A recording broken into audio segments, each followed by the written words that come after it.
panel headed by our president and all the board of trustees members. And of course, to our honorable officials here, fellow public servants, actually, we have Sir Patrick Patriwirawan Jr., CESO 3, the Director 4 from the BLE of Department of Labor and Employment, as well as to the one who gave us a very inspiring message earlier, Director Lilibeth Kagara. No? Thank you very much, ma'am. And of course, no, Natasha, thank you very much also to all our sponsors who generously contributed for the success of our PMAP's 2024 online career fair. All right, so I think I will now be allowed to share, right? Okay, thank you very much. Let me see.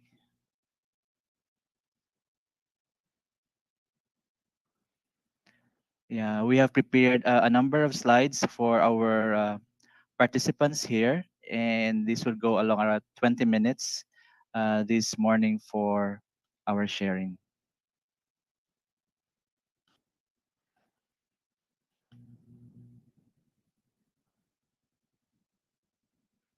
Let me see. Okay. Hi, Natasha. Yes po. Are you still there? Yes. Yeah, I think the slides are not yet shared.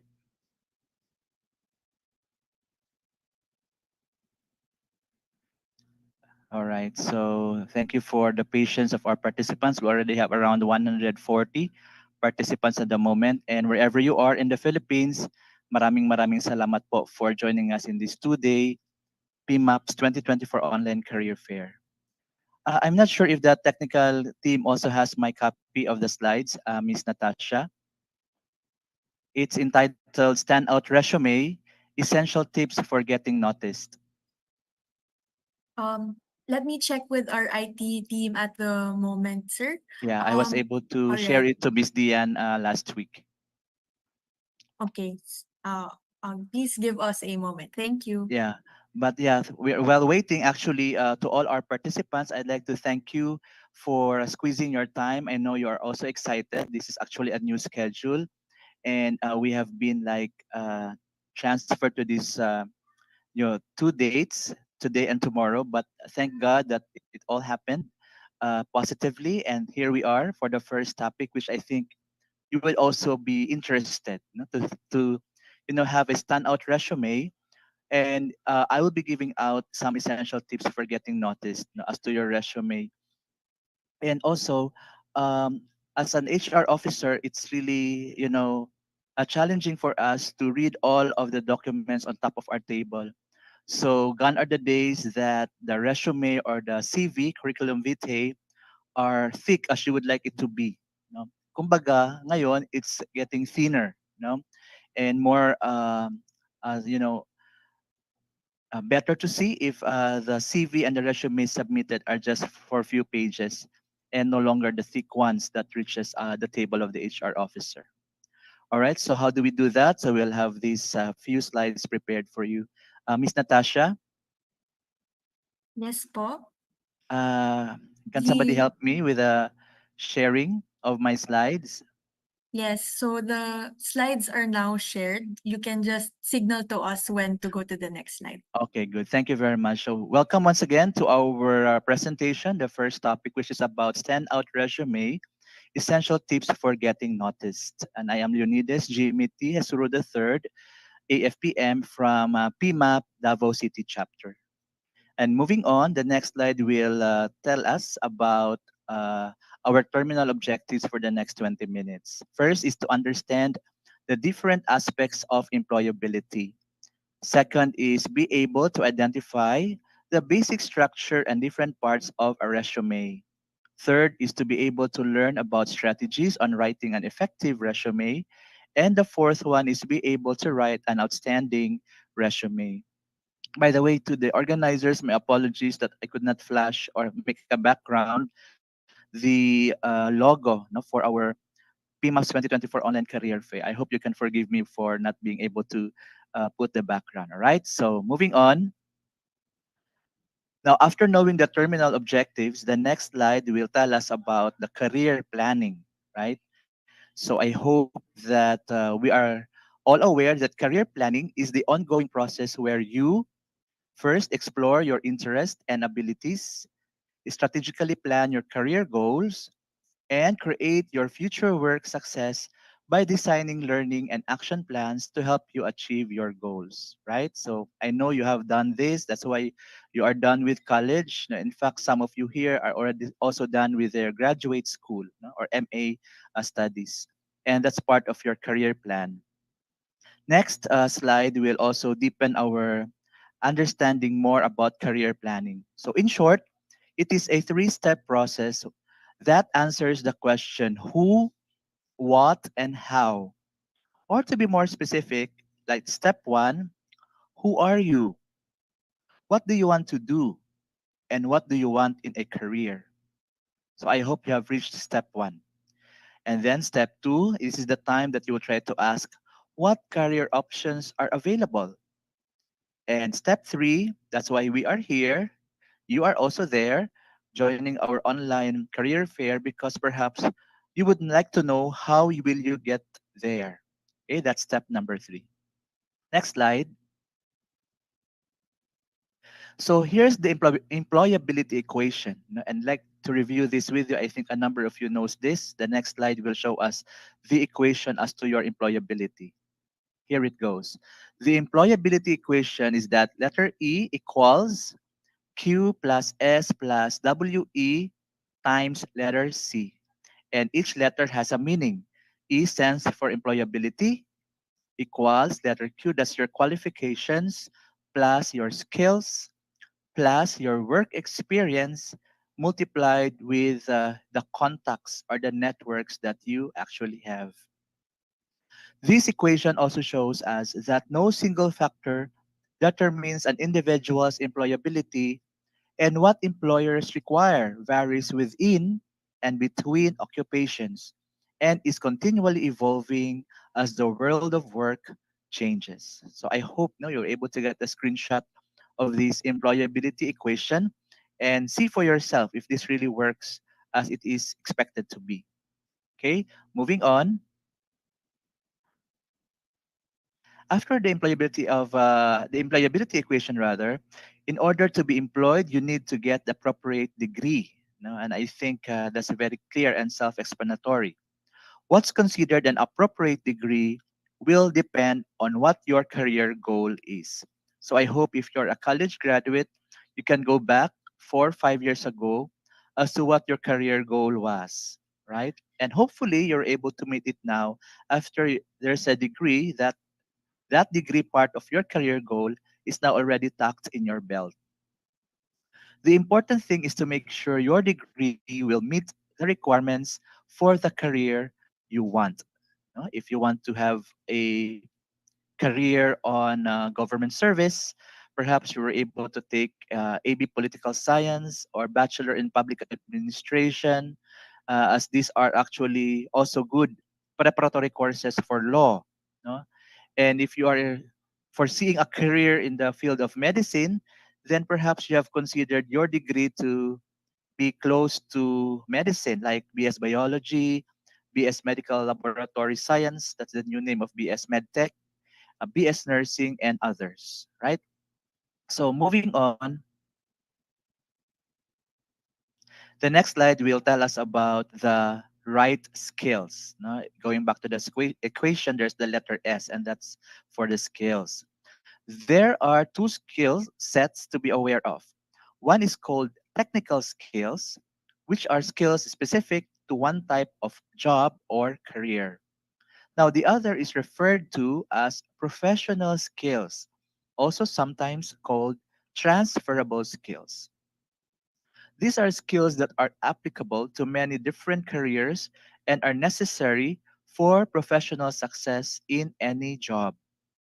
Now, while you will need to find out which technical skills employers in your field expect, when it comes to the professional skills you'll need, you'll also have to prepare for it. Okay? So take note, you have to be prepared, if not really adept, with your own technical skills, especially linked to your degree, as well as your professional skills or what we call transferable skills. Okay? Next slide, please.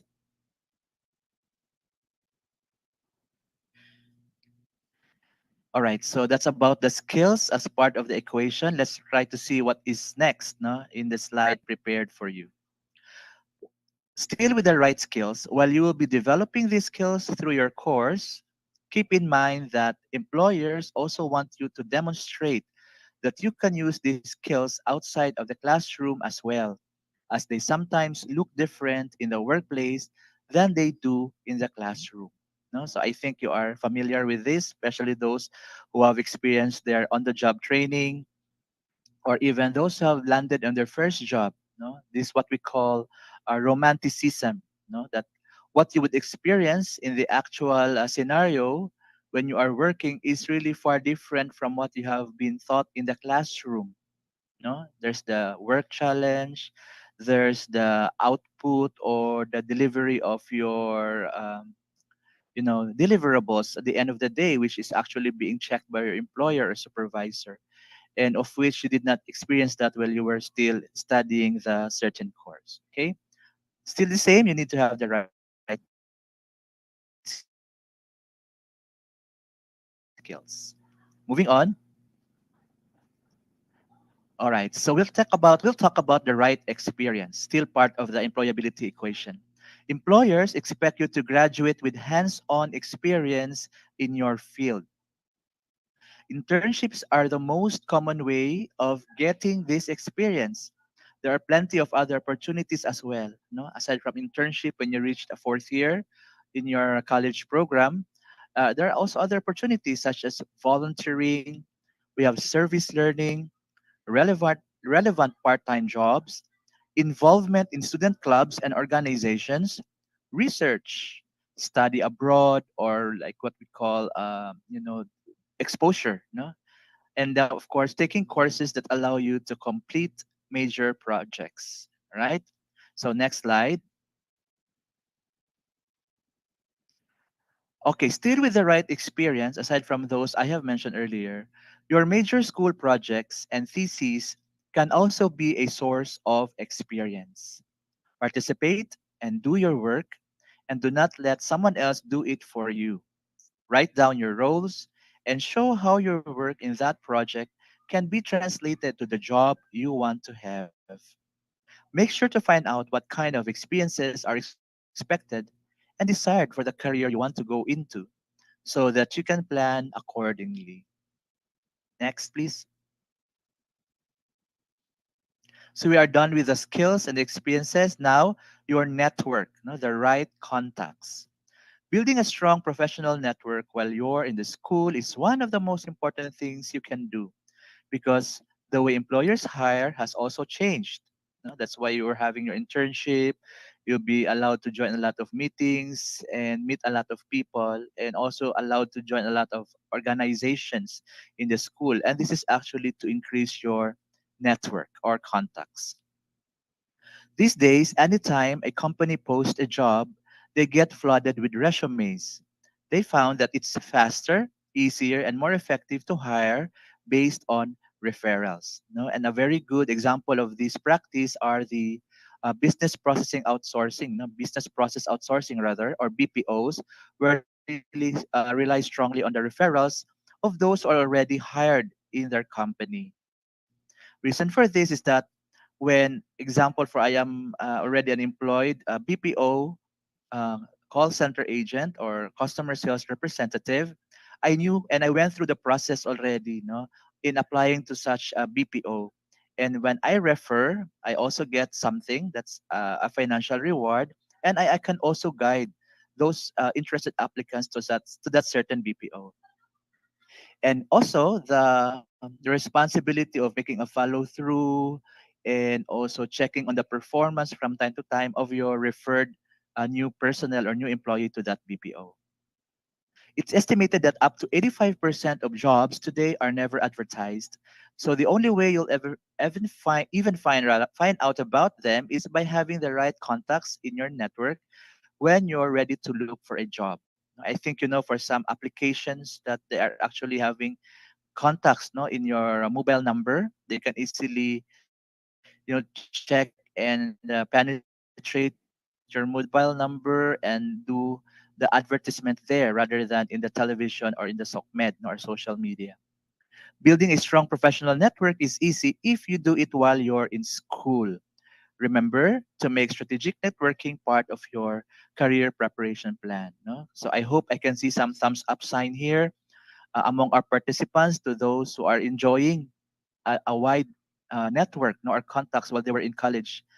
Those they still continue to connect so that they can get the desired job that they want for themselves. Right. So thumbs up to those and congratulations for having a very strong professional network while you were still in college. Okay.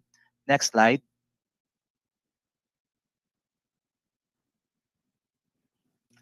All right. Still with the right contacts, these are actually tips on building your networks. No, and it's not yet too late, even if you're a graduate already and still, you know, trying to land on the first job. You can still work on your networks because your first job may not be your last job at all. No, and you will still have a number of employers in the future, and it's actually a gift if you will be having a very good uh, s- built network for yourself.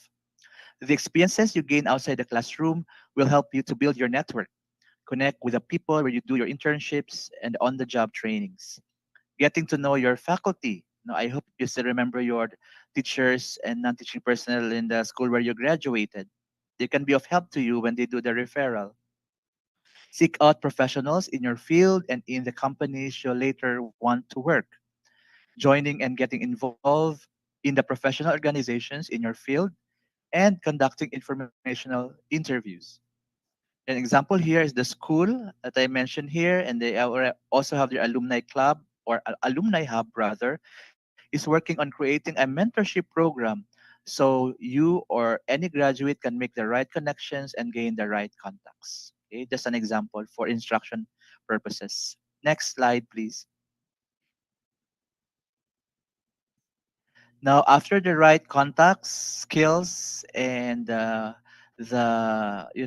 degree that you need to have, let's have now the resume on how you would market yourself. And hopefully, I'd like also to thank my partner in our presentation, Miss Kathleen Keith Abakita, another registered guidance counselor, for helping me coming up with this workshop, which I hope you have your own ball pen and a piece of paper later for the short workshop. So next, please. So what is really a resume? So you can see here pictures of some sample resumes, but let's try to dissect what this document is all about. Next, please. A resume is actually a concise summary of all information about you, your education, your work experience, achievements, and other personal details. These information are details that will interest the employer. Although a prospective employer will read your letter before the resume, the letter will just highlight a few of the many facts that you include in a well organized resume. So that means, aside from the cover letter, which will actually highlight all your achievements from college down to your on the job trainings until you graduated, but here's a more specific, more comprehensive, perhaps two-paged resume that will tell all about you as an applicant. Next. Here's an example of a standard outline or a format which is commonly used. So we'll have the heading for the resume that includes your name, your address, contact numbers, which are actually placed at the top center. And for your career goal, have to be specific list if your future goal are related to the job that you're applying for. For instance, if I started like my first job was a guidance counselor of a college in Davao City, so I placed in my career goal that I will become the guidance center supervisor after 5 years when I was done with my masteral studies. And hopefully after 10 years, I can right there, I can be the guidance center director after my PhD studies with the same profession. Next is the job position being applied for. Specify the position you are applying for, although it's actually optional. And for the education and training, this is very important. You state your most important qualifications that you can offer for the job that you're applying for. So, if you are asking what's in it for me when I join this company, then that's the same question the company will ask upon reading or going over your documents. What's this person, what's this employee can offer or bring to my company or to my organization? Next. After those, we'll talk about work experience, which is very important. But for newcomers, newbies, don't you worry if this part is still empty or very less detailed, because that's an acceptable one for a new applicant, a fresh graduate. What is important is during the interview, you will give your level best to answer the insights that you have gained during your on the job training and even other part time jobs that you're able to get into before you be hired to that certain company. But down those jobs in chronological order. That means like from the most recent first down to the most remote. And that includes the position held, the name and location of your company, date position was held. Now, if it's a duration, from what date to what date. Achievement in the position, although it's optional. If you have made a system and you have created a system in handling their information and documents, and it happened during your 6 month stay, and that's an achievement, and you have to include that in the work experience. And of course, your duties and responsibilities or work experience sheet, that we call for the PDS. No, in the government service, you'll be asked to fill out the personal data sheet, and this is the work experience sheet, which you are enumerating your duties and responsibilities for a certain position. Next, we have personal details like your gender, your age, date, and place of birth, religion, marital status, height, weight, interest, and hobbies that are actually related to the job. By the way, for the licenses, if you'll be enumerating your licenses, from the government agencies examinations that you're able to pass, then you need not to include the driver's license, from land transportation office, because when I will peruse some application documents, others will still include LTO driver's license. Okay, there's no need for that. Not unless you're applying for a driver position. Okay, but for other position, then that's not actually an achievement relative to the job. And then we have the references, at least three names who can provide relevant information about you, your former employers, teachers, and other professionals whose name and occupation is respected. And again, before that, you have to ask permission. Okay, because like myself, I really do use this part. No, I really uh, ask my staff to call these three names they have provided in the references, no, and ask the person to answer an email which will be giving him or her relative to the background investigation, no. So better yet, if you are the one asking somebody to be a reference person, then ask permission before you send the application documents through email or even through hard copies. All right, next.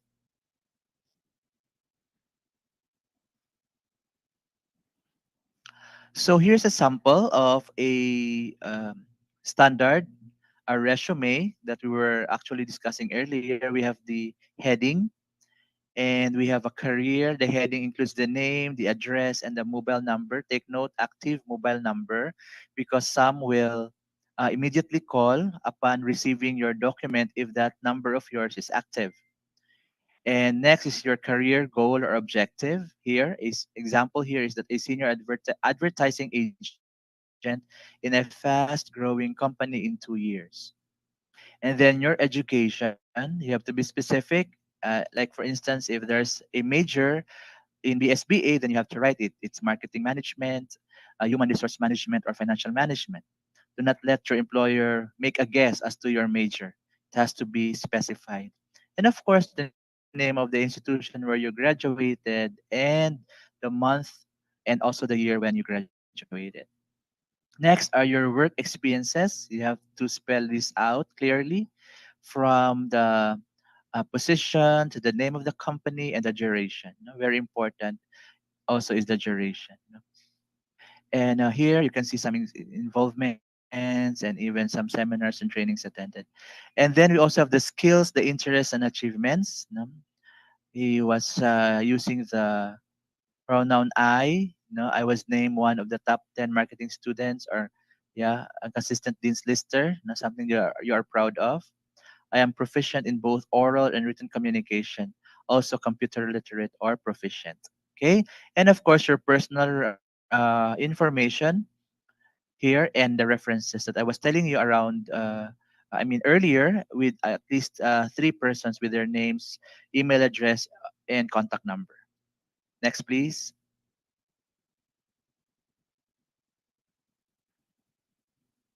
Hope somebody can help me. All right. Thank you for the reminder. Yes, let's move on. There's a sample resume, still the same as what I have told you. So please move on to the next, please. Making resume stand out, just very quick, I'd like to share with you. You can take screenshots if you would like really your resume to be standing out among the 10, 15 of those who also applied for one position. The hiring manager also cares about more than just you and you alone. They care about you in relation to them. Hiring managers want to see if a candidate matches the requirements of the role they're hiring for. Now, your resume should paint this picture so the hiring manager not only knows what day to day responsibilities you can handle, but why you, above others, will be selected and can bring value to their organization. So you have to stand out because there are a lot of competitors in only one solo position which is available. Next, please. So I'll be sharing some tips like number one, choose the right format. The most common formats are chronological, functional, and combination. For most people, a reverse chronological format works best as it highlights your work experience. So others from the recent work experience to the remote, no, and also it's up to you if you can also start from the most remote down to the recent. But I tell you, in the documents I have received recently, it's usually the recent and to the most remote one. Okay, number two, next, include contact information. Make sure to include your name, your phone number, your email address, and even your LinkedIn profile. And others even put their FB account or messenger. And avoid also including personal details like your marital status and others. No? Why? Because there are also employers, no? Even before you'll be interviewed, they will actually, search in the social media as to how you are doing or performing or even posting, no? Your thoughts in social media. Okay. Number three,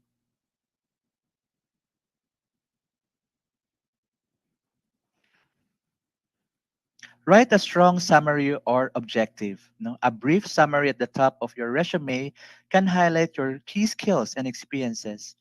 If you're changing careers, an objective statement can explain your goals. So I hope it's clear that as you apply, you already have your own objective, not just to get that position, but to see yourself being promoted 2, 3 years after you are hired.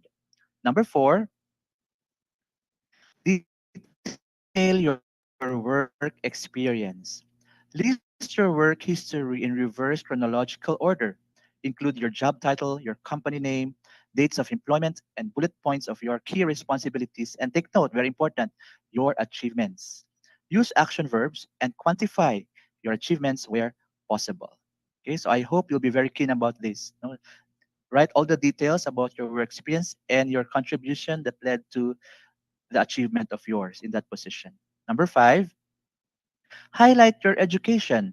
Include your highest degree first, followed by any other relevant education, and also mention the institution, the degree, and of course, very important, your graduation date.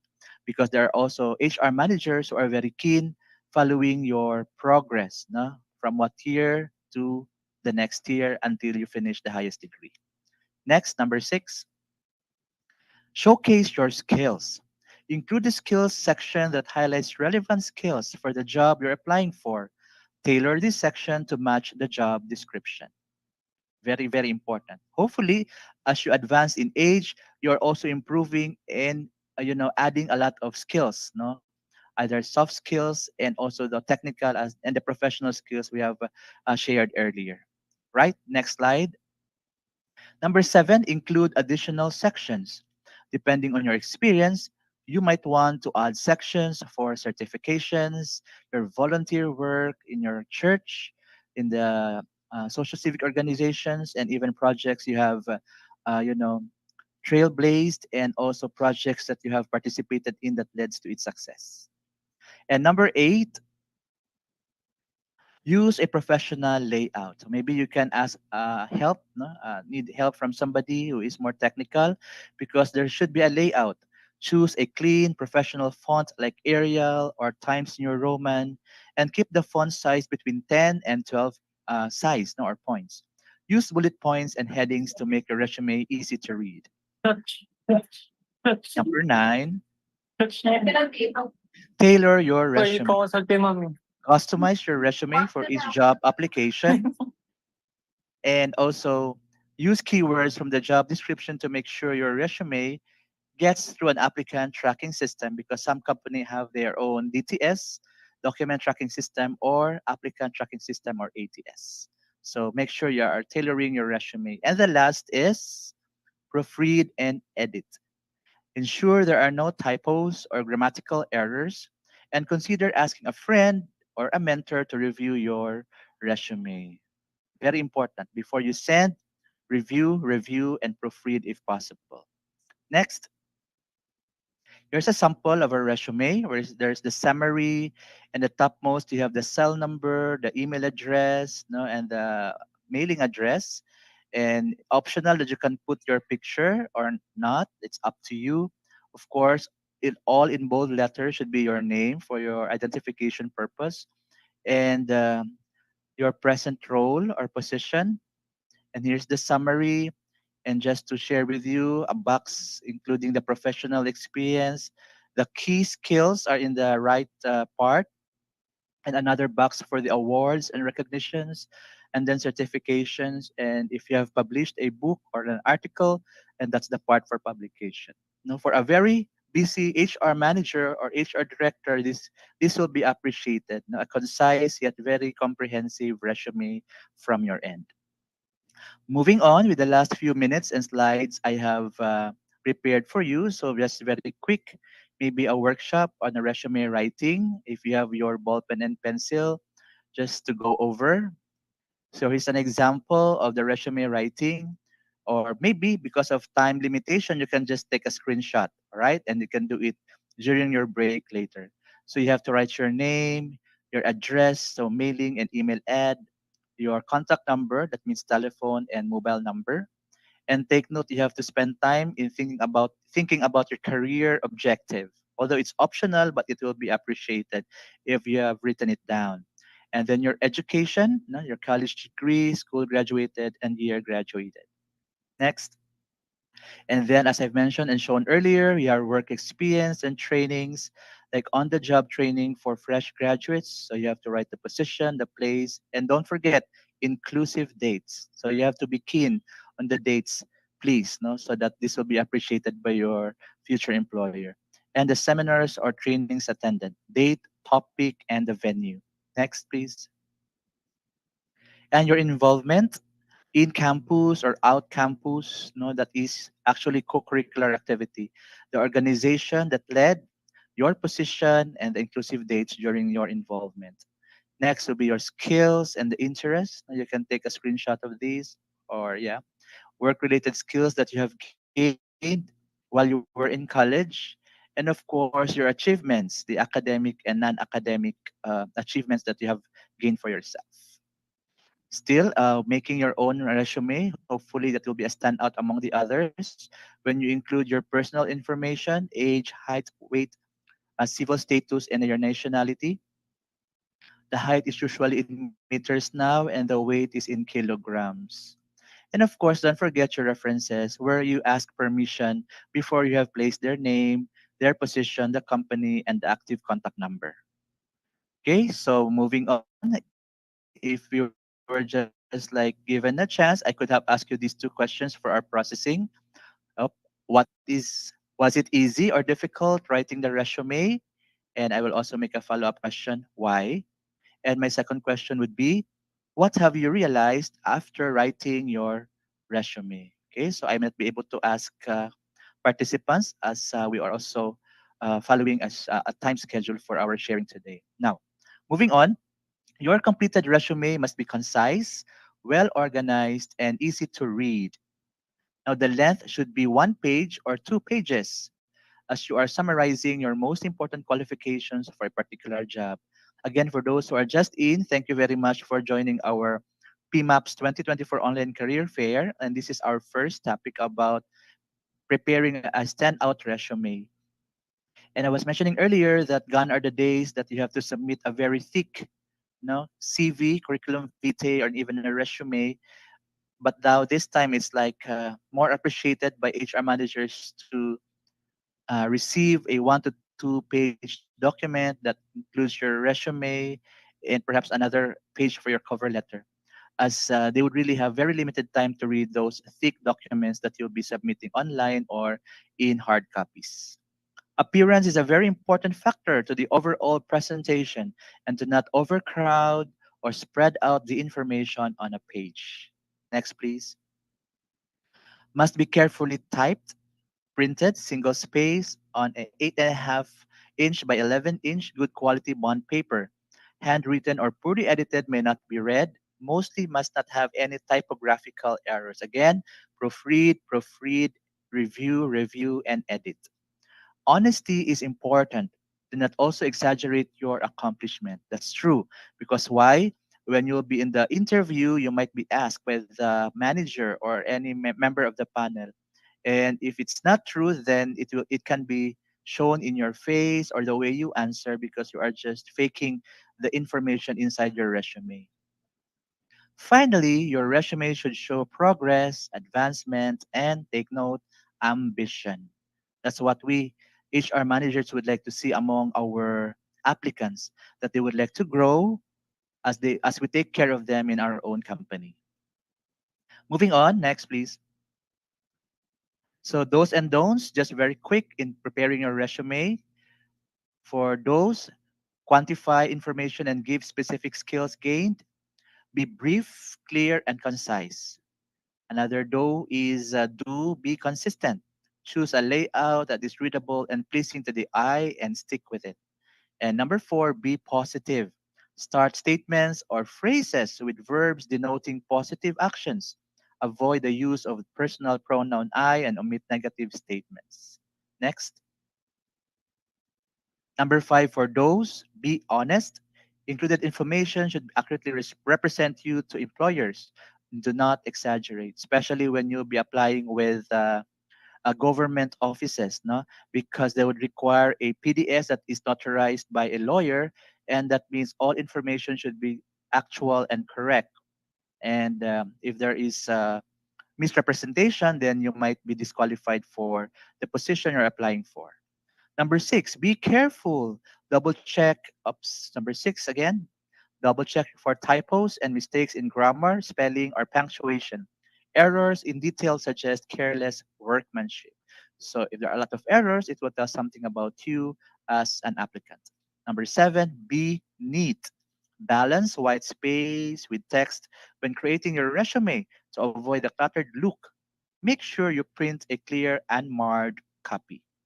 Now let's proceed to the don'ts you should avoid in preparing a standout resume.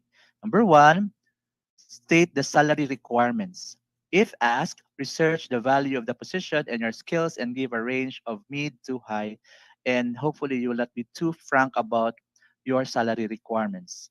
Number two, give reasons for quitting previous jobs. Number three, limit geographical considerations unless absolutely necessary. Number four, expound on philosophy or values. Sample your religious or political views. or offer any negative information to your future employer. Okay, that's a big no-no. Number five, use standard resume templates found in popular computer software or books, as these can cause documents to be misread when submitted electronically. Next, again, for this one, the most important tip after knowing the do's and don'ts, tailor your resume to the job you're applying for or your career goal. Okay, and I hope this will be a good thing that you will be looking into. For the integration, final words or tips. Number one, look at your resume right now or even later if you'll have the workshop by yourself. Number two, if you're an employer, would you hire yourself based on your resume? All right. Because time will come, you'll also become the HR manager. We all started. We HR managers, PMA practitioners, also started as a neophyte when we applied in our first company or employer. And later we realized we had the potential to become HR managers, no? Given the right direction and the right guidance from our former mentors. Number three, if yes, how come? What's in the resume that led you to that decision? And number four, if not, why? What are the things that you need to work on?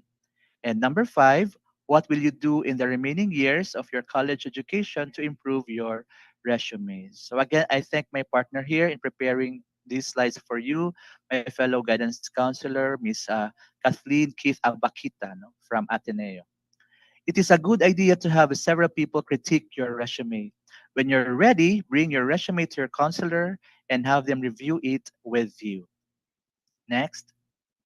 Following these guidelines will help increase the probability of producing a readable and straightforward account of your unique qualifications.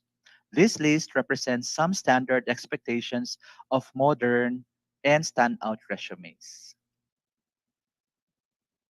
However, the resume is your document, and you must construct it in a way that you feel best presents you to readers. So it's also an advice that you will not allow somebody to just compose your resume. You have to be hands-on in preparing your own resume or CV so that you can answer questions by the employer or manager during the interview. Consider which hints will help you write the resume most appropriate for your job or objective. And last few slides. Your life tomorrow will be the result of your attitude and the choices you make today. And before I go, I'd like to say my hello and thank you to our PMAP Davao chapter president, Miss Rosanna, Ma'am Sana Kalingin, and to her board of trustees for her continued support to me and to the rest of the PMAP past presidents of Davao chapter. So, with my 20-minute presentation, have we met our targets? Number one, understand the different aspects of employability. I hope you did that. I place a red check. And number two, be able to identify the basic structure and different parts of a resume. Another check. And number three, be able to learn about strategies on writing an effective resume. And it's another third check. And lastly, be able to write an outstanding or standout resume. Another red check for all of us this morning. And moving on, thank you for being a great audience and good morning to each and everyone. Mabuhay. Thank you, Sir Jimmy, for sharing your insights on how to create a resume that highlight our unique skills and experiences. Now, to impart an inspiring message to our attendees present here today in our online career fair, we are privileged to welcome Director 4 of the Bureau of Local Employment, or the BLE, Mr. Patrick P. Patriwirawan Jr., CESO 3.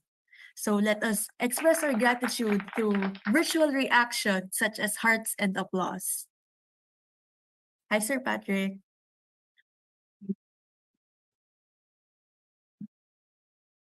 Hi, Natasha. Good morning. Executive Director Rene Hiner, Committee Chairperson Ellen Mano, officers and members of the People Management Association of the Philippines, participating employers and job seekers, esteemed guests, ladies and gentlemen, pleasant morning to all. On behalf of the Department of Labor and Employment, I extend my greetings and sincere support to the 2024 Online Career Fair, organized by the People Management Association of the Philippines, Academe Industry Committee. This career fair serves as an essential platform for job seekers with potential employers to connect, explore, and seize diverse employment opportunities across various sectors. Under the Philippine Development Plan and the Philippine Labor and Employment Plan 2023 to 2028, the Department of Labor and Employment continued to see the growing importance of job and career fairs and expanding access of job seekers to employment opportunities. Last year, a total of 1,600 job fairs were held, with 29,780 employers participating and over 2 million job vacancies posted. Remarkably, out of the 420,950 job seekers registered, 65,319 individuals were hired on the same day. I commend the PMAP for organizing this event, which features over 1,000 job opportunities from respected local companies and also insightful networking sessions and career talks within the day. These activities are essential for exchanging knowledge, expertise, and talent across key sectors such as information technology, healthcare, engineering, and business process outsourcing. We are grateful to the organizers for this initiative, which aligns closely with the objectives of the Trabajo para sa Bayan Act, pivotal legislation aimed at enhancing the local employment landscape. Signed by His Excellency President Ferdinand R. Marcos Jr. in September 2023, this landmark act underscores our commitment to bolstering the Philippine economy. It focuses on creating job and training opportunities across critical sectors such as infrastructure development, healthcare, environmental management, and conservation. By mainstreaming green occupations and prioritizing sustainable development, the Trabajo para sa Bayan Act significantly contributes to employment generation and ensures long-term prosperity of our workforce. This legislative effort is further manifested through the signing of an employment covenant unveiled during the National Employment Summit held on June 26 to 27 of this year at the Manila Hotel. At DOLE, we continue to closely monitor labor market performance to guide interventions, actions, and policies aimed at enhancing workforce employability and leveraging emerging employment opportunities. Despite disruptions, the Filipino workforce has demonstrated remarkable resilience and adaptability, with considerable increases in employment noted in sectors like accommodation and food services, construction and transportation and storage, from May of last year to May of this year. This has contributed to maintaining an unemployment rate of 4%, aligning with the targets set in the Philippine Development Plan and the Philippine Labor and Employment Plan 2023 to 2028. Today's theme, Redefining Work, Adapting to the Fourth Industrial Revolution, highlights the profound shifts reshaping our approach to careers. Let's not forget that the future of work is an ever-evolving landscape, already upon us, shaped by transformative forces such as technological advancement, demographic changes, sustainable development and just transition, climate change, and geopolitical relations. These forces bring both promise and complexity to the world of work, necessitating innovative policies and strategies to ensure everyone benefits and no one is left behind. The labor market continues to experience disruption brought about by the fourth and fifth industrial revolutions, with artificial intelligence as one of its key drivers. AI is now considered a nation-defining capability, associated with rapid technological development in the jobs of the future and emerging digital skills. Intermediate skills jobs, as we know, are fast disappearing as their tasks are systematically automated, and individuals are increasingly likely to encounter AI technology in their everyday lives. As the world of work is disrupted by technological advancements, effective upskilling and reskilling strategies under an enabling environment of lifelong learning will be crucial to facilitate workforce development. Engaging with various learning platforms such as online courses, workshops, and certifications is essential for staying relevant. Institutions are increasingly offering tailored resources, making it important for professionals to actively seek these opportunities and adapt their skills to meet the demands of a changing job market. Today's career fair is an excellent opportunity to explore these themes, connect with industry leaders, and gain valuable insights to confidently navigate and shape your future career in this transformative environment. To help job seekers navigate the ever-changing world of work, we enjoin everyone to tap the resources and services offered by our public employment service offices located in every province, city, and municipality. particularly on job search and placement, labor market information, and career development support, designed to help job seekers find new opportunities, advance their careers, and connect with various goal programs. Congratulations to the organizers and participants whose unwavering dedication and support have made this event successful. Your collective efforts inspire us all to continue striving for excellence in achieving our shared goals of prosperity, job creation, and socio-economic progress. Together, we are forging a path towards a brighter future where opportunities abound and our communities flourish in a bagong Pilipinas. Let us build upon the momentum of this event to further strengthen our partnerships, explore new avenues of cooperation, and continue making positive strides towards sustainable development and inclusive growth. Maraming salamat po at mabuhay ang 2024 Online Career Fair ng PMAP. Thank you, Director Patrick, for your encouraging words. Your message really resonated with our audience today and really inspires them to approach the world of work with a renewed optimism and confidence. So thank you again, Director Patrick. Now, to our next speaker for today, to shed light on interview success, techniques for impressing employers. Please welcome Ms. Mithi Sandalo, the Senior Managing Consultant at PNA Grant Thornton. Ms. Sandalo is also a facilitator and mentor for the ASEAN Human Development Professional Certification Program at AHDO. Let's give her a round of applause.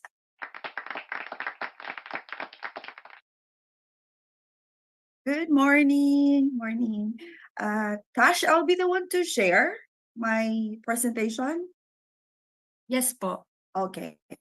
Yes.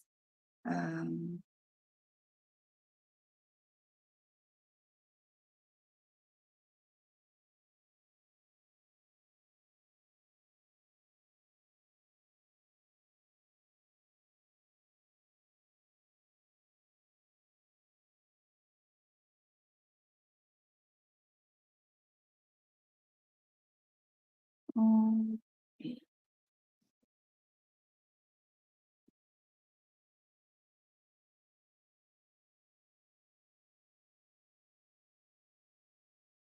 That. Can you see the file?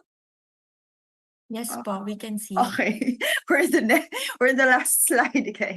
Anyway, thank you and good morning. Thank you, PMAP, for inviting me and also to Dian and Tasha, to my research committee team. Thank you. Anyways, thank you also to Sir Jimmy for that very nice resume topic. Designing a resume, because we need that document for your interview for this second session.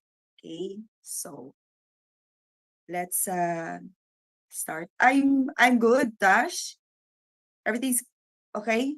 Yes po. So I'll request everyone to please, tell yourself that you are amazing. Okay, because interview is about you yourself. So when you go out there, that's the first challenge. You need to tell yourself that you are amazing. Okay, so let's start. This session is about interview techniques and how to leave a positive and how to impress the interviewer.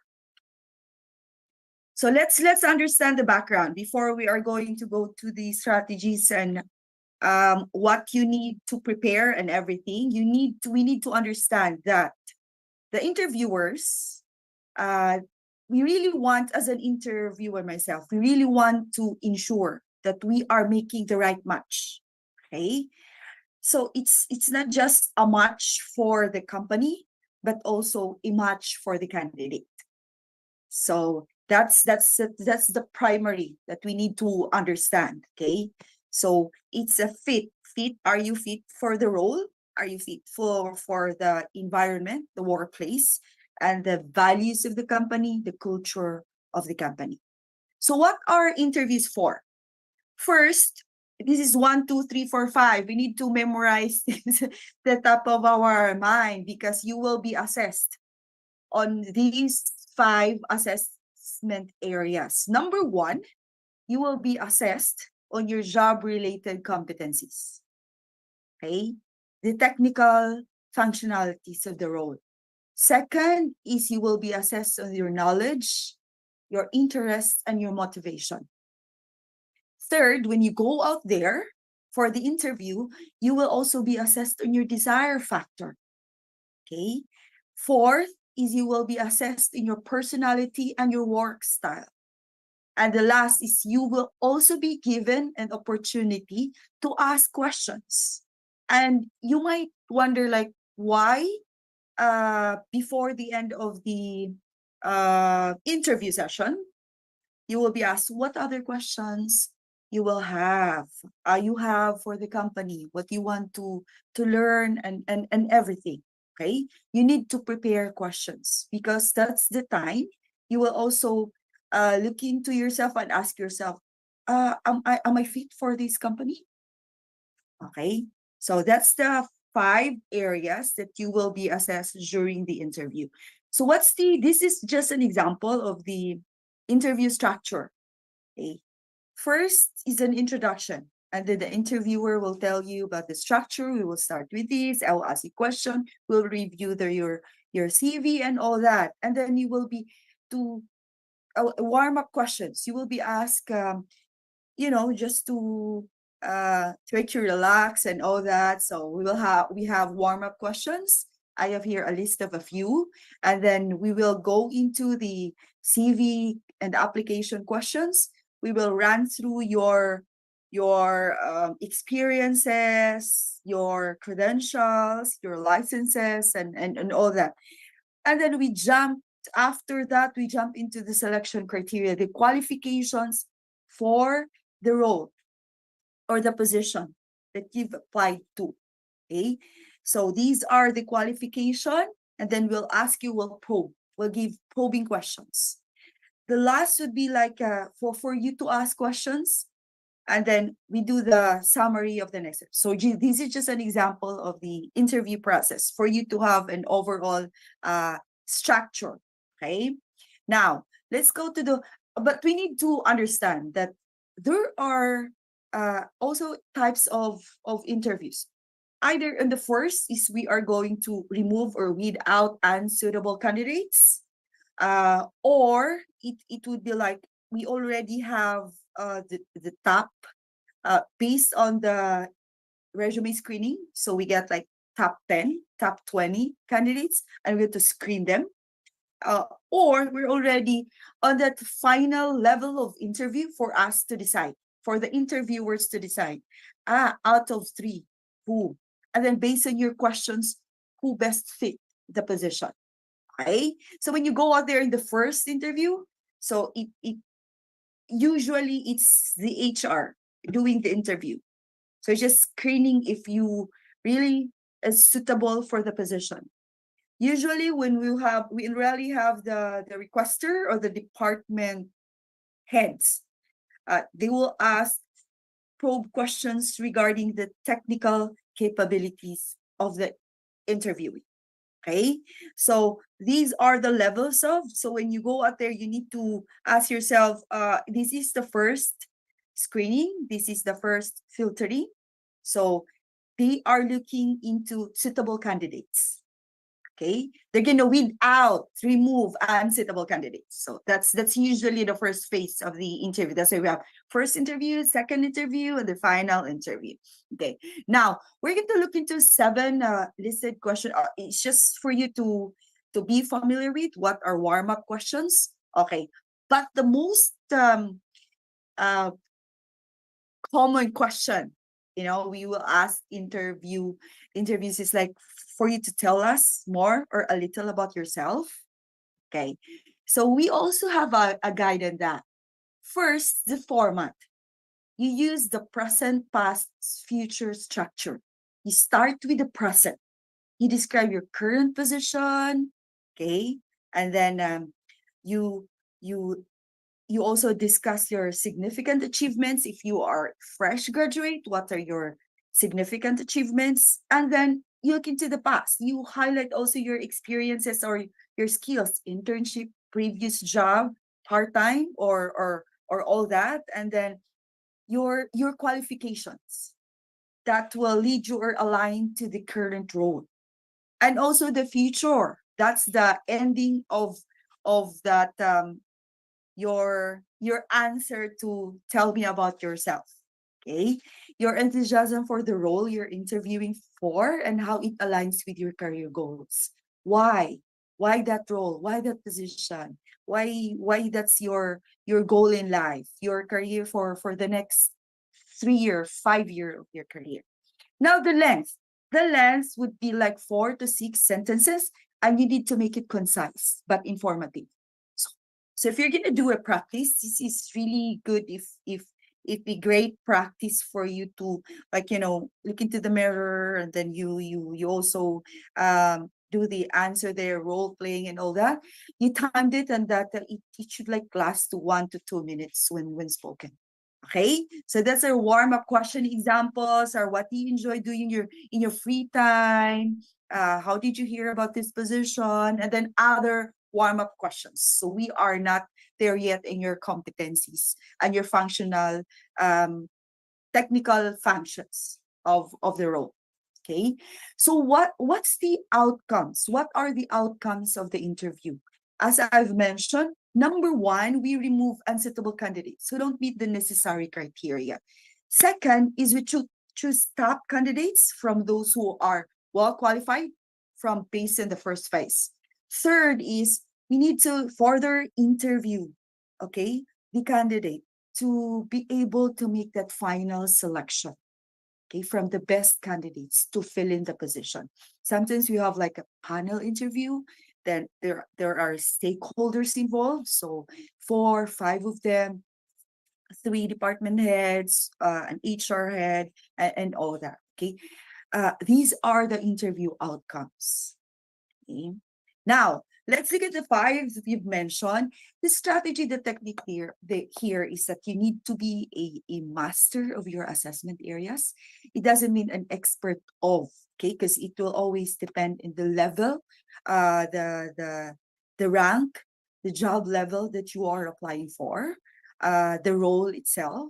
So it doesn't mean to be like you being an expert, brilliant expert of the technical aspect of the competencies.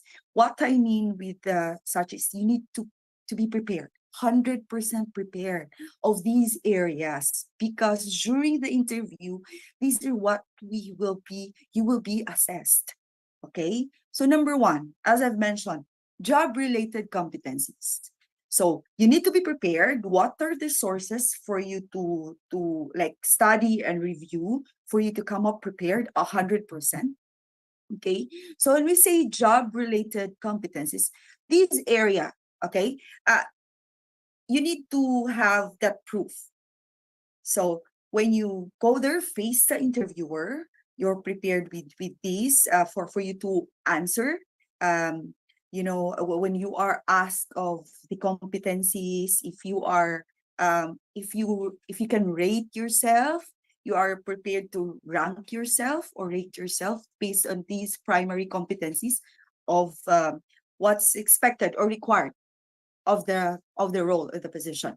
So when we say job-related competencies, again, these will focus on determining you possess the specific competencies required to perform the job effectively.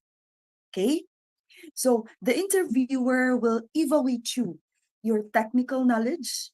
So if you're a fresh graduate, you're applying for an accounting associate or a graphic artist and all that, knowledge will go back to what you've learned, what's there already, what's your stock knowledge on this one. Okay, it's not the skill, it's not only the skill, it's the knowledge that you have, the technical knowledge that you have. And then additional to such is your practical experience.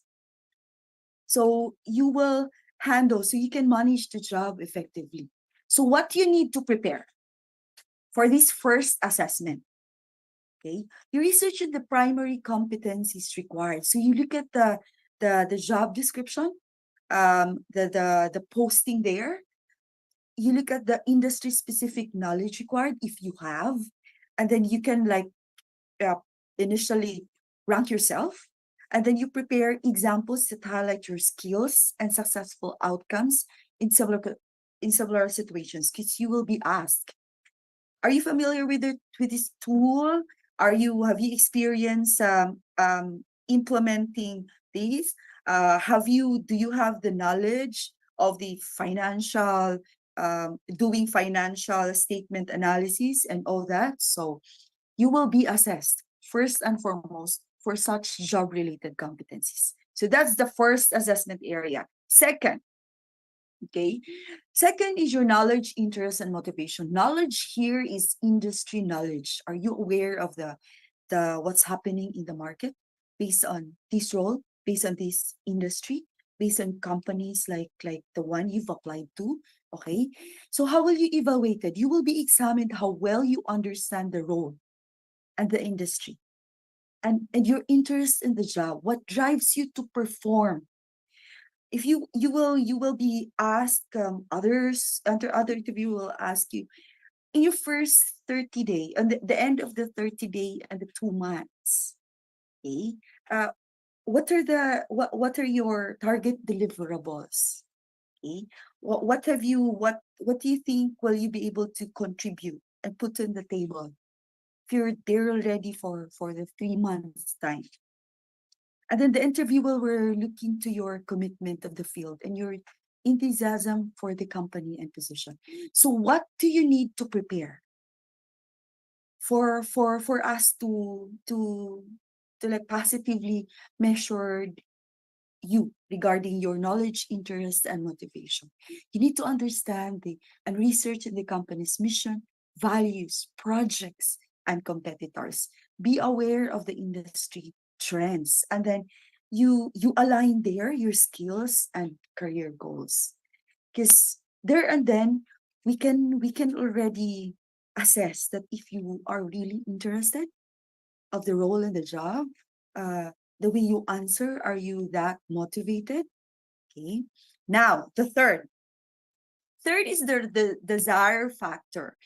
We might like set this other interviewers like unconsciously or whatever, but we have the you know this factor that will really tell us if you have that commitment and the desire. That's why I added this desire factor. So what's the desire factor? This will measure your eagerness to contribute to the company. Okay, it's about understanding your level of commitment. Do you really do you know how badly you want to be part of the organization? Okay, so you need to be prepared. How you focus on specific aspects of the company. Is the industry, location? Yes, that's one. Um, uh, you've read news about them, the management team. You've seen their projects. You know what excites you when you read about the organization or the company you're applying to. Okay, and then what are your willingness, your willingness to go above and beyond, your proactive attitude. Then you clearly articulate why you are particularly interested in this job and company. You can particularly articulate if you have um, the information, if you've researched through, if you've asked even employees that you know, your network, if they are familiar with the company. This is the desire factor. You need to add that in your strategy when you go out there and you answer questions, okay, during the interview. The personality style and work style. This is very important. Why? The next slide will explain that. However, when we say personalities, because we have different personalities and then we have different work styles, okay? This assessment area, we will evaluate you whether if your personality traits, your preferred way of working align with the company culture, okay? The interviewer will assess how well you would integrate into the team and whether your approach to work complements of the company's workplace. So how will you prepare yourself? You need to reflect in your personal strengths. What are your strengths? If you can list them down, list them down. Okay. Your experience in such time in school or previous work, in your internship, you've experienced stress. Okay. How are you able to counter the stress? And we're able to still deliver what's expected and what's required from you. You need to be honest and again be self-aware, because if you like it or not, these will come out during the interview. Okay? So you consider what your interpersonal skills, your communication style. Are you that open? Do you prefer like you talk it one-on-one, or is it okay for you to be that open in your team? Okay. Your work pace. Okay. One job after the other, or you can multitask. Adaptability and how you approach collaboration versus working on your own. And then how well you handle feedback. That these are the areas that interviewer will look into. That's why we have prepared questions to measure your communication style, your work pace, your adaptability. Okay? Because these are very important. Why? Research shows that many new hires struggle, not because they lack the technical competencies, the skills required for the job, but because of their personality or work style. Okay, it doesn't fit well with the company culture. So we call that personality cultural mismatch. So these are measured. How are these aspects measured during the interview? As I've discussed, you will be asked. Okay, so you need to be prepared to describe how well you communicate with team members or handle conflicts.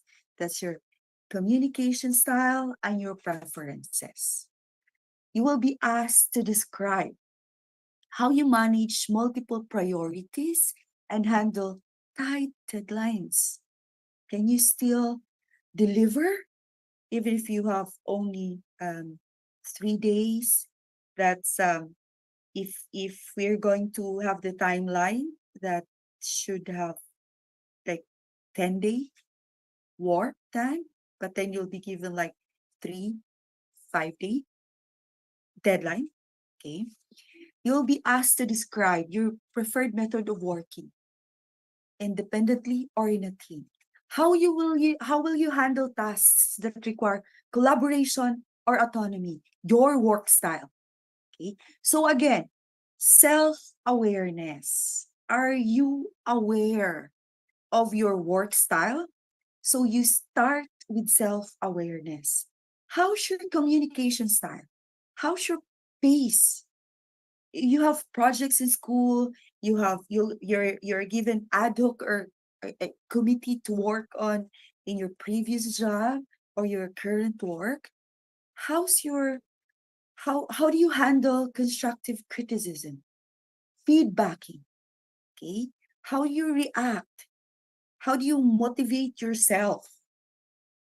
And your commitment to work hours. You'll be asked to describe your work habits, your willingness to work extra hours if needed. How do you balance your work and personal life? Okay. When we look into the exit interviews, like especially new hires is like 6 months time before they reach their 6 months or a year, a 12 months period. They resign because they have difficulty managing stress with so much work, with the fast environment, with work style of working together or leaving you to work on your own, to research on your own, to do analysis in your own first before you open up with a team. Okay. you'll have difficulty in those scenarios if you from the very start you are not even aware of your personality. Okay, so that's one strategy, very important. Now let's go to the fifth assessment areas. When you go out there and you'll be interviewed, you'll be screened, you'll be assessed. Interview is a two-way process. Okay, what's your input in the conversation? This is the area for the in the interview process wherein you will be asked, so what are your follow-up questions? Okay, don't ask questions wherein during the interview that's already answered. Okay, maybe a follow-up question, or other questions that you think will fully give you an assessment on yourself if you fit in the company or the role or the culture or not.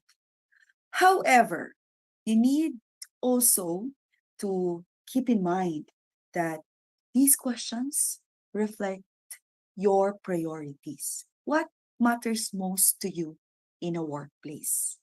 So what you need to prepare if you are very eager to, like, in three-year time you'll be promoted, you'll ask them, what do I need to deliver? What do you need to expect from me for me to jump to a higher level in a year time, in 2-year time, in 3-year time? What are the continuing learnings? Okay, for me, your program for me to reach my career goal in the target 3-year time. You need to be prepared with your questions because those questions matter. It's not just for the questions like for you to ask and you'll end up saying, I'm good. Okay.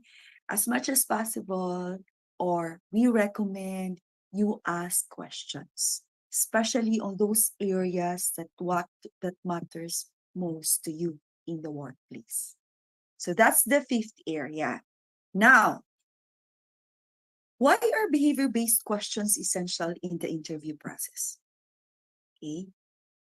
Um, we have that premise that your past behavior is the best predictor of future behavior. Okay. You will be asked, the candidates will be asked to describe past experiences and the actions in specific situations. Okay. This approach, these behavior-based questions will help us gauge like how candidates will handle similar situations. So with behavior-based questions, we pull them out from situations that we know you will encounter when you are already part of our team, the company, um, the department, the division. So how do the company, what are the best practices they have that they'll come out successful? Okay. What are the behavior that we are looking into when they have similar situations in the team, within the team, in a specific department? So how can we measure if you fit, if you have the right behavior or not the right behavior, if you will react with the best practices to come out successful also when you are already part of the team? Okay, so in the basic strategy that you are going to use, the technique that you need to use is that STAR technique, the STAR structure. You'll be asked of the situation, like, have you experienced like this and that? What did you do? What happened? So you need to have that structure of like STAR. So first, you are going to explain, discuss the situation. Uh, During my internship or in my current role, the past year or the past month, the situation is that. And what's your task? What's expected of you? You discuss that. What's your action? I put in here 70% matters is the action. Okay. What did you do? Your behavior. How did you act on such situation? And then you discuss, you end your discussion with the result. What happened afterwards? Okay. Let's have a short example of a star structured reply. You are asked to describe a situation wherein you had a disagreement with the supervisor, with your director. How did you handle that? And what was the outcome? You don't go directly to, I talked to him and then we're okay, we were able to discuss whatsoever. No, star structured reply. That's the strategy there. What's the situation? In my previous role as a project manager, I had this agreement with my supervisor. Okay? And then the direction, regarding the direction of the project, So I'm part of the marketing, new marketing campaign. And then the supervisor wants to focus on the traditional advertising methods, like boards and then, or putting in the jeepney wherein we're going to put in sticker and all that. That's the traditional way. And then I would prefer like I believe that the digital first approach would be more effective. However, uh, the disagreement is that uh, the supervisor prefers the traditional way first because that's the practice, and then the supervisor find it effective during the previous campaigns. So your task there is to address the disagreement professionally. Second, you need to meet the goals. Okay. And then you need to find a solution for the supervisor's vision and your strategy will be aligned. That's the task there. So what's the action? He scheduled a one-on-one meeting with the supervisor.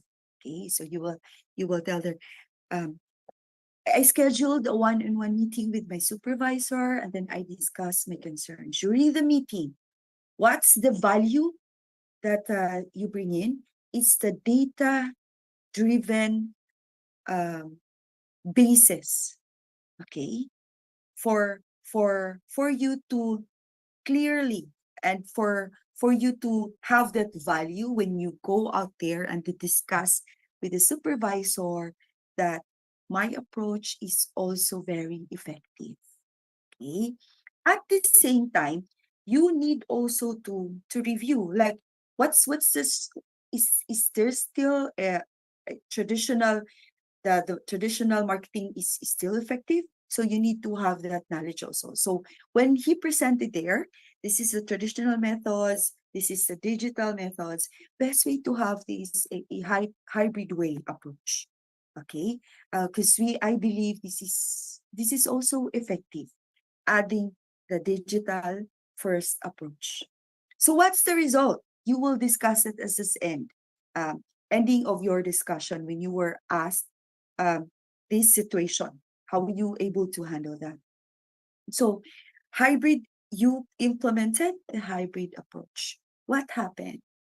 Okay, with the digital elements injected and the new marketing campaign, we were able to drive a higher engagement and ROI than just using the traditional method. You've presented an evidence, the evidence of your past experience. You've presented in a star structured reply. Okay. Then for us, listening to such, it's a complete story. When you tell us what happened, you have the situation, what's your tasks there, your tasks, if it's more than one, what are your actions, what did you do, and then what happened afterwards. That's the complete story. Okay, so it's just a guide, it's a strategy, it's a technique when you go out there and you'll be asked behavior based questions. Okay, now Impress your interviewer. This is the last. I have the few slides more. So how you impress your interviewer? You make a positive and memorable impression.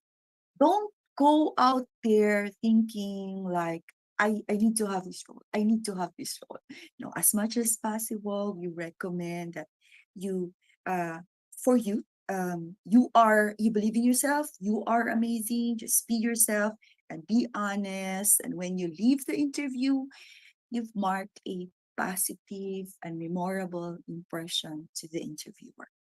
You start with the gratitude. When you are asked warm-up questions, remember?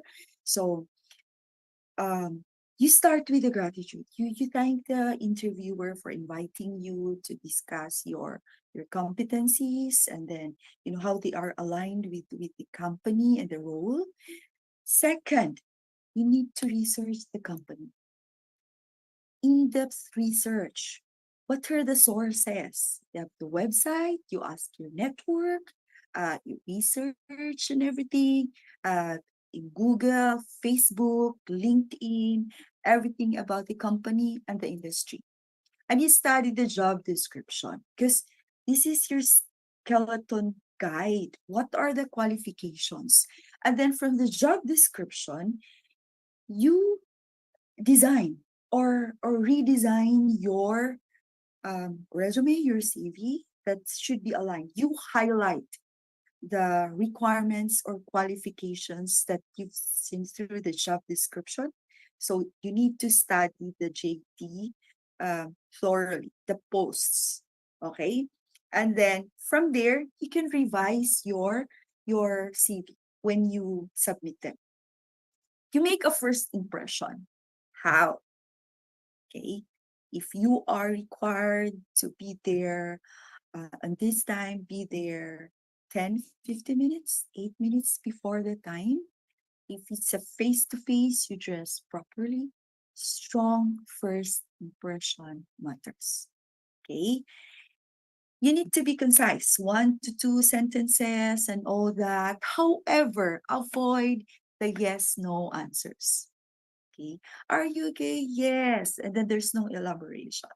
I'm doing good because I'm very happy because I feel amazing today because no, avoid yes, no answers. And then as much as possible, you focus on professional details. It will be asks. However, feel free to discuss personal contributions, especially in the situation-based questions. Okay. So what's your personal contributions? And then you highlight your accomplishments. Accomplishments that are related to the job you are applying for. Okay? That's why study the job, the role thoroughly. And then you line up your accomplishments. Okay? Now, again, use STAR method to clearly convey past experiences and past achievements. Handle difficult questions gracefully and be honest. And then, as I've mentioned, prepare thoughtful questions when you will be asked. Do you have additional questions about the company or questions you have in mind?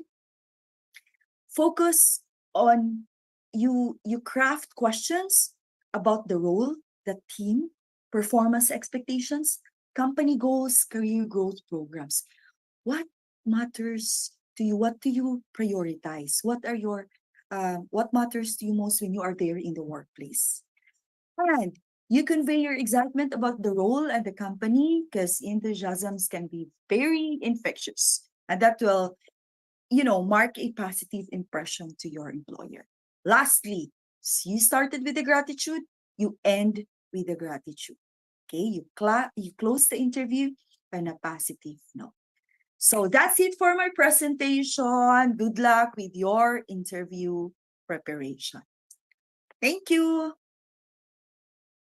Thank you, Ms. Mithi, for delivering very informative presentation on interview success techniques for impressing employers. Your tips really on effective communication and preparation were very helpful and particularly enlightening for us, no? So, Miss Mithi is our final speaker for today, but we will have three more career talks scheduled for tomorrow. And we look forward to welcoming you back to delve into additional insights and strategies for navigating the professional landscape. Now, as we move on to the next part of our Miss Mithi, your screen is Oh. shared pa po. Sorry. Thank you po. Thank you. So now as we move on to the next part of our program, a brief video showcasing our job posting portal will be presented, guiding you through the application process. A live demonstration on accessing this portal on our PMAP website will also be provided. Following the virtual tour, we'll proceed to the highly anticipated breakout session, offering you the opportunity to engage with our esteemed employers.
Hello everyone. So, in order po para makita natin yung mga job postings sa PMAP website, all we have to do is first open your browser, then go to pmap.org.ph.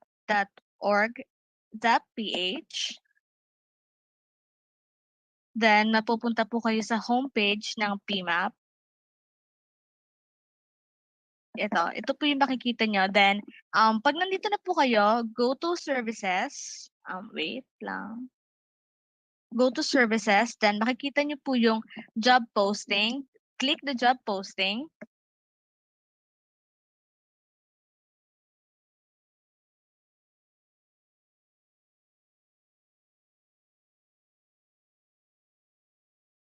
Medyo mahina lang po yung internet natin for a while lang.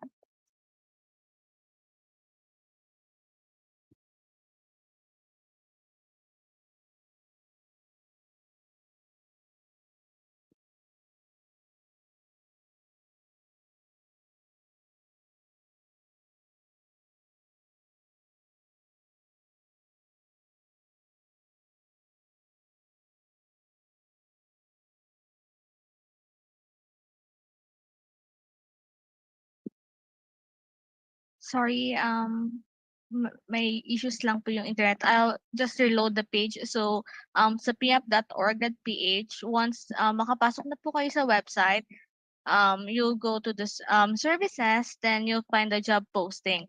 Once nasa job posting na po kayo, makikita nyo na doon yung mga list of job openings. Meron din dong categories where you can specifically choose the job opening or job position na gusto ninyong applyan. Then, once mapili niyo yun, for example, for IT, you'll click the category, then makikita ninyo yung vacancy doon with details like job qualifications. Then sa bottom, makikita nyo doon, you just have to fill in the application form. Hihingihan kayo ng details like the name, your email address, and also you will be asked to upload your resume. Once you click submit, directly na notify yung ating employers that you submitted an application to their opening. Okay, we'll try again kung gagana na ba yung internet natin.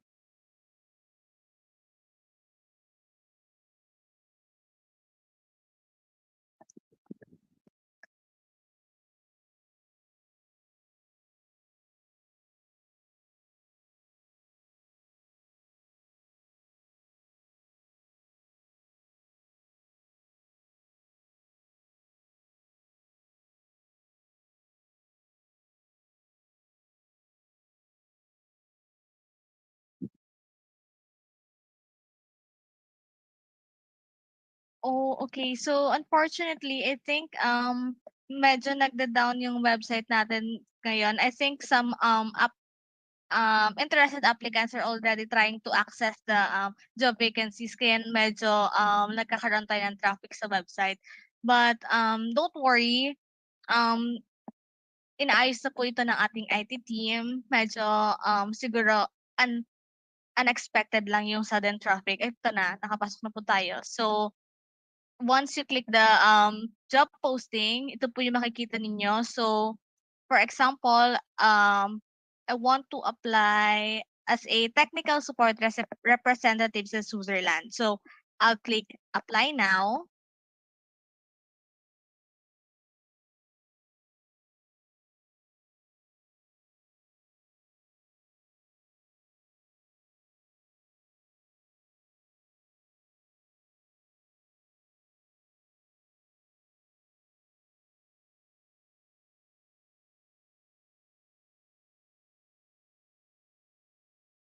Okay, I think yung IT team po natin yung mag-share ng screen siguro mas mabilis yung pag-load sa kanila.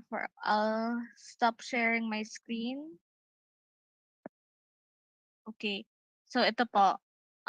Nakikita niyo sa screen. So for example, I'll apply as a collection analyst 2 sa Sun Life. So I'll just click apply now. Then mapupunta po ako sa brief description lang nitong collection analyst. Ano ba yung hinihingi ng mga ito? Makikita niyo yung job category. So the company is Sun Life, the address of the company, kung the job title, the brief description of the job title, so the qualifications. Then all you have to do to submit your application is fill in the details, the name, email, mobile number. Then you just have to attach your resume or your CV.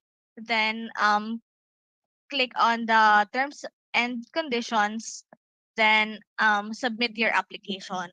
Once you submitted your application, directly notify po yung ating employer that you have submitted your application. Then you just have to wait at most 3 days for them to return to para balikan nila kayo, and they'll let you know if you are going to move forward with your application.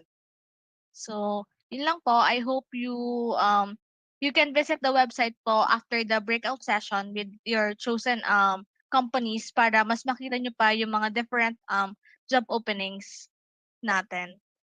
Thank you.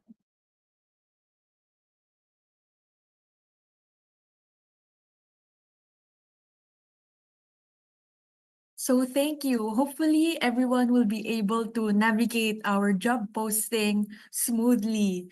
Now, we will now be showing once again the participating companies AVP before proceeding to our respective breakout rooms.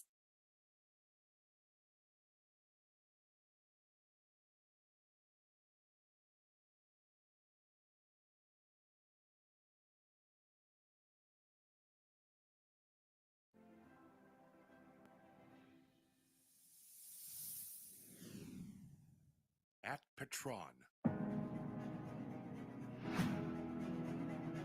we choose to serve the Filipino people, to uplift their lives by meeting their needs today without compromising tomorrow. We are constantly rethinking and improving every aspect of our supply chain to help fuel business growth across many industries. while recognizing the urgent need to preserve the planet's life-supporting resources. We are committed to embracing future technologies to transform our products and services to reduce the strain on the environment. We champion equitable partnerships in pursuit of shared growth and success.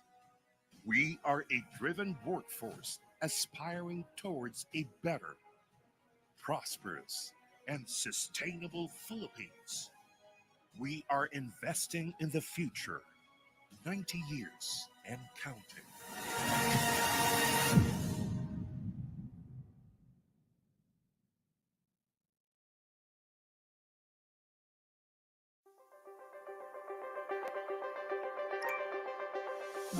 You know that spark in you? The one eager to show what you can offer to help make the world better. As you fulfill your own dreams, ignite that spark and unleash your brilliance. Your brilliance can make lives brighter. Your brilliance can help shape the future. Your brilliance can shine even brighter. In a caring, winning, and inclusive culture, invested in your growth and anchored on a noble purpose. Be a Sun Lifer today and unleash your brilliance.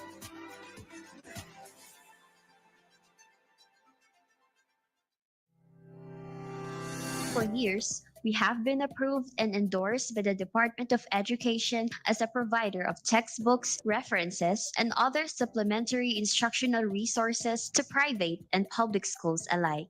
As we continue to blaze new trails in the educational publishing industry, we look back to how our triumph and our commitment stemmed from our humble yet revolutionary roots. Our company culture reflects the core values that we have stood on since our foundation. We continue to be God centered, service oriented, and committed to excellence. These pillars guide us in how we develop our transformative content for our educational instructional materials. Many of our textbooks have achieved bestseller status, a testimony of our customers' continued patronage. Our bestsellers are more than books, they are part of our legacy in helping educational institutions shape the minds of the young before they embark into new environments. Phoenix Publishing is the country's most trusted education solutions partner. Our signature Alagang Mahalaga has helped us establish a positive experience and build long-term professional relationships. With our employees in particular, we continue to engage and involve them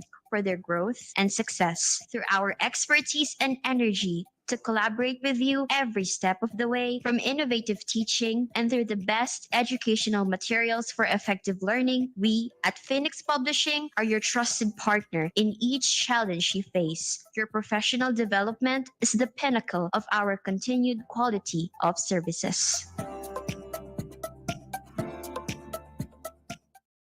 What makes your heart sing? What inspires you to dream? What drives you to fly sky high? Be empowered to live your passion with Sun Life Grepa Financial. It is our mission to help you live life to the fullest through a wide range of financial services to choose from. And with expert advice and guidance anytime, anywhere, and at any stage of your life. Because Sun Life Grepa Financial shares your passion for life, and we are dedicated to looking after the financial protection of Filipinos with a culture deeply rooted to the core of the Filipino spirit, weaved with a global lineage that gets better and brighter with age, a fusion that creates a unique blend of experiences that offers the best of both worlds, bringing you all the things you richly deserve within your reach. Sun Life Grepa Financial. We live and breathe passion for life.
So thank you for our sponsors for the interview.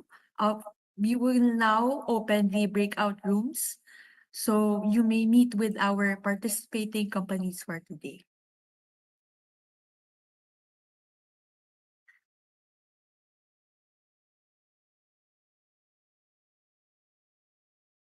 Now, before I hand things over to our employers, our online career fair continues tomorrow at 9 a.m. Our online career fair will have three more industry experts who will dive into into different career paths and strategies. We all hope to see you there again tomorrow. And this is the final part of day one. The breakout rooms should now be open. You'll have 1 hour to connect, so please remember to stay professional, respectful, and polite. Thank you and see you all tomorrow.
Hi everyone, good morning. The breakout rooms are already open. So let us know by using the chat box.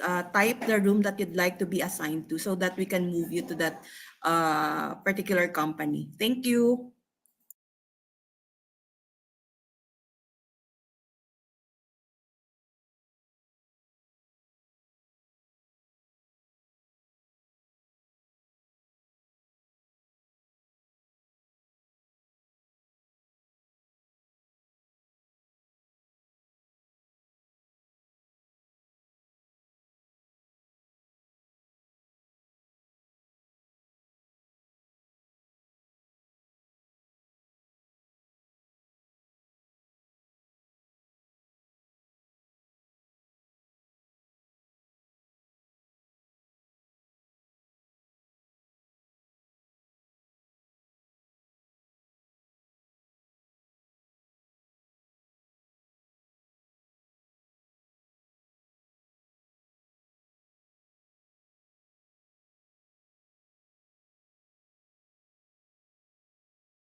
Hello, everyone. The breakout rooms are open again, so kindly join and meet with our uh, companies here today. Thank you.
Hi, my name's Sam from Webinar Experts, and today I'm going to be sharing with you how you can set a time limit for your breakout rooms in Zoom.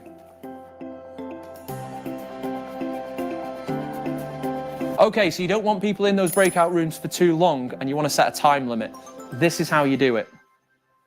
To add a time limit to your breakout rooms, simply head to the Options tab.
Hello, everyone in our main room. You may join the breakout rooms. It's open and you have been assigned to them. So you can click the icon that says breakout rooms on the control panel of Zoom. And a prompt will pop up that will say you can join the breakout rooms. Thank you.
Hello, everyone. The breakout rooms are open. So again, you may click on the breakout rooms icon on the control panel of Zoom. And from there, a prompt will pop up that will invite you to join the breakout rooms. Thank you.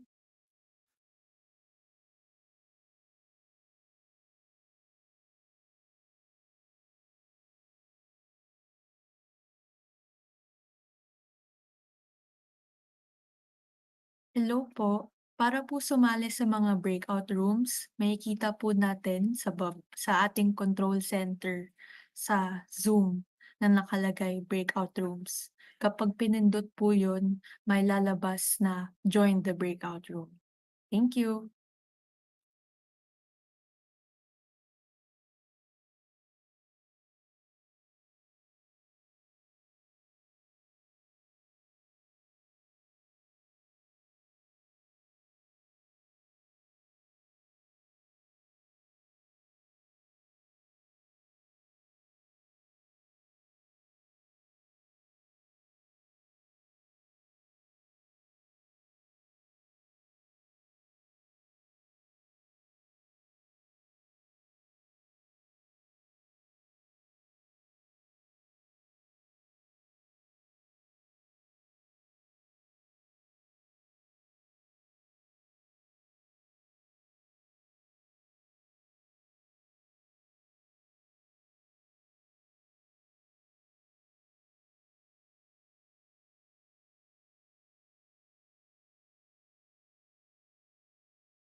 So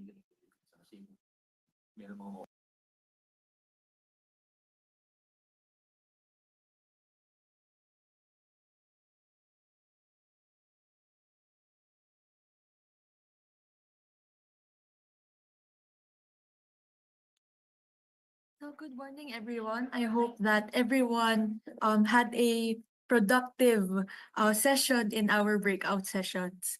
To formally end today's program, let me introduce the chairperson of the Academe Industry Committee and the head of academic program, chairperson at Polytechnic University of the Philippines, Trustee Ellen Mano. Let us all extend a virtual round of applause to welcome her.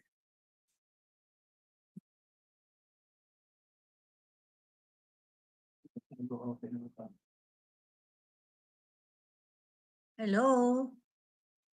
Hello, Trustee Ellen. Hello. Hi. So that is a very productive seminar. My dear student, esteemed guests, and faculty members, I would like to take a moment to reflect on the past hours of our career fest. Today, we brought together the best of the industry to showcase the latest trends, innovations, opportunities, inspiring speakers, network with professionals, and learn valuable skills to enhance our career prospects. As we close this event, I hope each of one you has taken away something valuable, whether it's new perspective, a valuable connection, or a renewed sense of purpose. Remember, your career journey is just the beginning, and we're here to support you in every step of the way. Thank you for being part of this event, and I wish you all the best in the future endeavors. Good luck and good afternoon. Thank you for that, Trustee Ellen. So, again, for tomorrow, our day 2 of the online career fair will start at 9 a.m., where we will be joined by 3 more industry experts who will dive into different career paths and strategies. So, I hope to see everyone again here tomorrow. Thank you, and that it for day 1.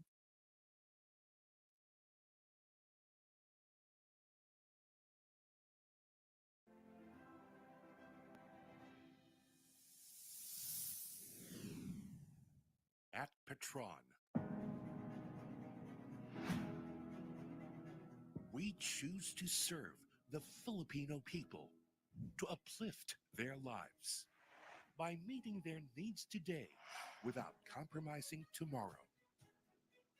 We are constantly rethinking and improving every aspect of our supply chain to help fuel business growth across many industries, while recognizing the urgent need to preserve the planet's life-supporting resources. We are committed to embracing future technologies to transform our products and services to reduce the strain on the environment. We champion equitable partnerships in pursuit of shared growth and success. We are a driven workforce aspiring towards a better, prosperous, and sustainable Philippines. We are investing in the future, 90 years and counting.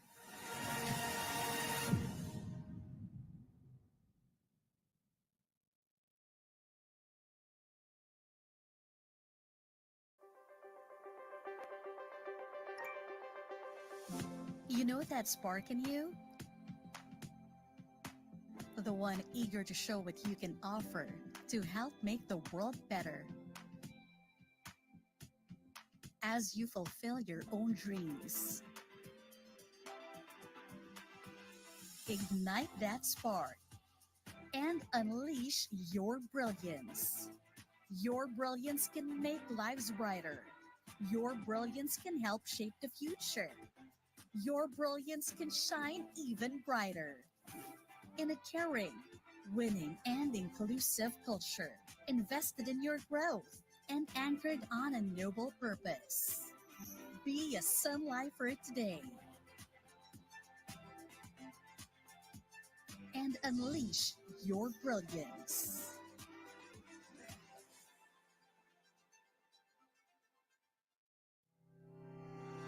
For years, we have been approved and endorsed by the Department of Education as a provider of textbooks, references, and other supplementary instructional resources to private and public schools alike.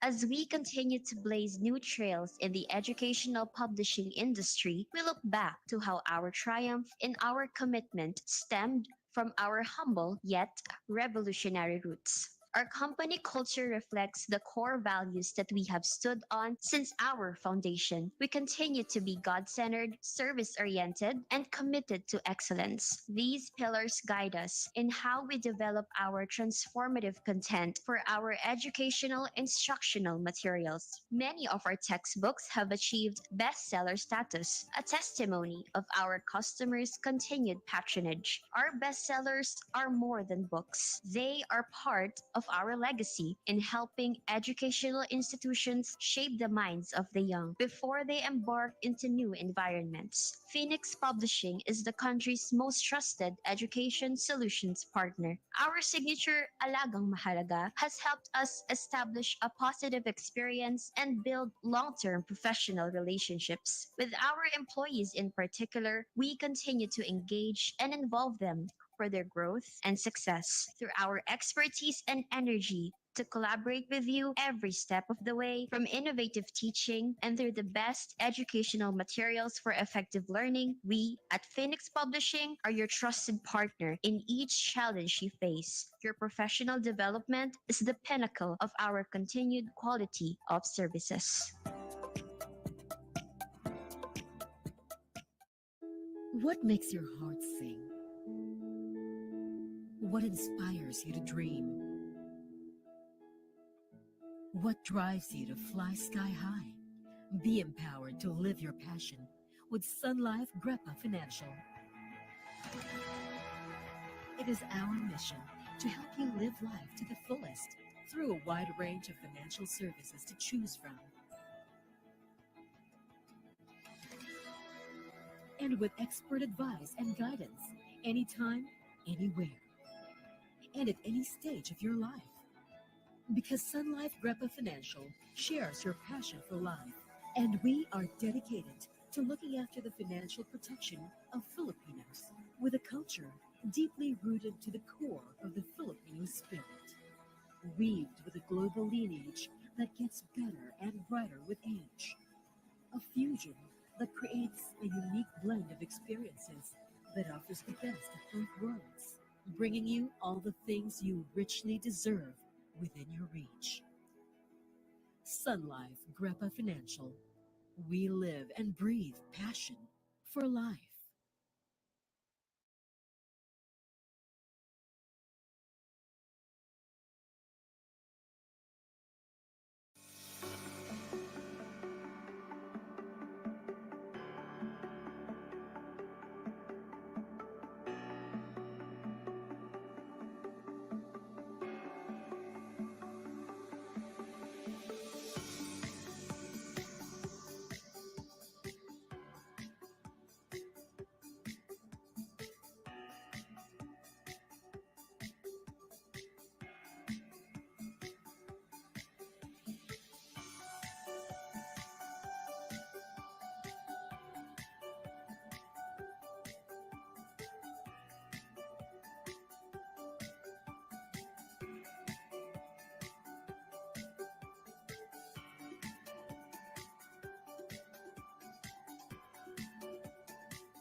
before opening any of the rooms. You'll find this pop-up window appears, giving you a few more options to choose from allowing participants to choose the room, to allowing participants to return to the main session. There's lots in here actually that's really